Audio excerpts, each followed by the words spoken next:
You are Pradeep എന്ന ഞാൻ നിയമസഭയിൽ ഒരു അംഗമായി തിരഞ്ഞെടുക്കപ്പെട്ടിരുന്നാൽ നിയമം വഴി സ്ഥാപിതമായ ഭാരതത്തിൻ്റെ ഭരണഘടനയോട് ഞാൻ നിർവ്യാജമായ വിശ്വസ്തതയും കൂറും പുലർത്തുമെന്നും ഞാൻ ഭാരതത്തിൻ്റെ പരമാധികാരവും അഖണ്ഡതയും നിലനിർത്തുമെന്ന് ഞാൻ ഏറ്റെടുക്കുവാൻ പോകുന്ന കർത്തവ്യം ഞാൻ വിശ്വസ്തയോടുകൂടി നിർവഹിക്കുമെന്ന് സഗൗരവം പ്രതിജ്ഞ ചെയ്യുന്നു.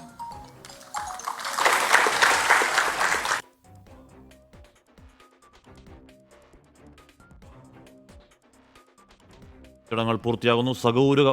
സഗൗരവ പ്രതിജ്ഞയാണ് യു ആർ പ്രദീപ് ചേലക്കരയുടെ MLA സ്വീകരിച്ചത്. നമുക്കറിയാം, ഒറ്റ റൗണ്ടിൽ പോലും ലീഡിൽ പിന്നിലായി പോവാതെ എല്ലാ റൗണ്ടിലും ലീഡ് ചെയ്തുകൊണ്ട് ഭൂരിപക്ഷം കുറഞ്ഞെങ്കിലും ചേലക്കരയുടെ പുതിയ MLA ആയി വരികയാണ് you are Pradeep MLA. You are Pradeep ഇതിന് പുതിയ അനുഭവമല്ല, അദ്ദേഹം നേരത്തെ MLA ആയിട്ടുണ്ട്. അതുകൊണ്ട്